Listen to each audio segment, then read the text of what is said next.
Kalau dana desa ke depan angkanya naik 2 atau 3 miliar, kepala desanya kayak gini makmur desanya. Tapi naik 2-3 miliar, kalau kepala desanya tidak ngerti cara pengelolaan ya rusak. Jadi semuanya tergantung pemimpinnya. Setuju desa-desa yang gini, konsep menurut saya begini ke depan itu. Jadi begitu desa, kepimpinan desanya ada progresnya makin baik dalam kepemimpinannya. Pemerintahnya kasih progres bahwa anggaran dana desanya naik karena ada pencapaian prestasi-prestasi. Tapi bagi mereka yang desanya tidak mengalami perkembangan, ekonominya tidak tumbuh, infrastrukturnya buruk, kurangin. Gitu, itu cara kemajuan. Tapi kalau dibikin jadi rata, kebijakannya rata dikasih, begitu gagal satu dianggap gagal semua. Padahal yang baik tuh banyak. Gitu loh, sama lah di mana-mana. Dan kalau pendapat saya, duit ini harus banyak di desa. Karena ngontrolnya mudah. Satu desa misalnya anggaran 5 miliar, bacanya gampang. Iya. Kalau koruptif juga gampang ketahuannya. Ya Pak, duit 5 miliar kemanain? Karena ngontrolnya masyarakatnya banyak diliatin. Ingat loh, kepala desa tuh jadi sorotan. Iya. Wah, 5 miliar.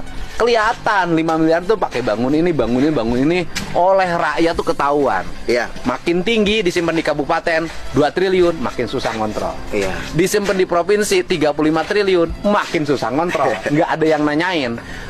Di pusat misalnya 2000 triliun, makin nggak ada yang ngontrol. Jadi makin tinggi jenjang anggaran, makin gede, makin sulit dikontrolnya, makin orang tidak peduli.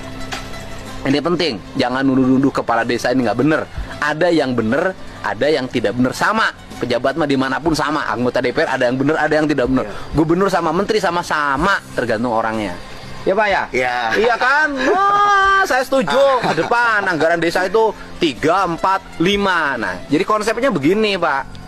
Desanya selesaiin pembangunannya total kan, karena gede kan. Setelah itu berikutnya investasi. Ya. Kalau bisa kelola sendiri desanya, kelola bikin perusahaan makin besar di desanya. Kalau tidak, titipin uangnya dalam bentuk saham. Jadi nanti desanya tinggal terima dividen. Kalau iya cocok Pak ya. Cocok. Kalau desa nanti punya saham di BUMN, di saham-saham pemerintah pusat, satu desa punya 20 miliar, dividennya dapat 15 miliar per tahun, 3 miliar per tahun. Nggak usah lagi dikasih dana desa, cukup punya investasi awal. Kesananya Indonesia, negaranya bisa numpuk uang tuh untuk bangun-bangun. Nanti kayak Cina, intervensi ke negara lain, bangun ini. Jangan kita yang diintervensi. Ya, bisa.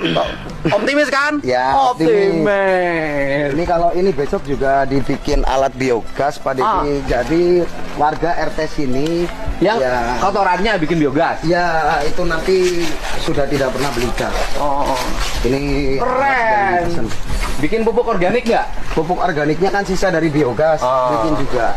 Jadi kotoran sapinya dibikin biogas. Jadi orang sini nggak usah lagi LPG 3 kg. Seluruh rakyatnya bebas dari penggunaan LPG. Keren. Kita kandang ayamnya di mana? Kita muter balik.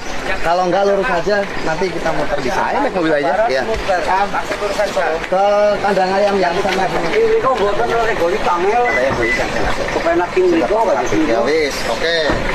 Tapi dua-duanya aja nggak apa-apa. Gitu doang.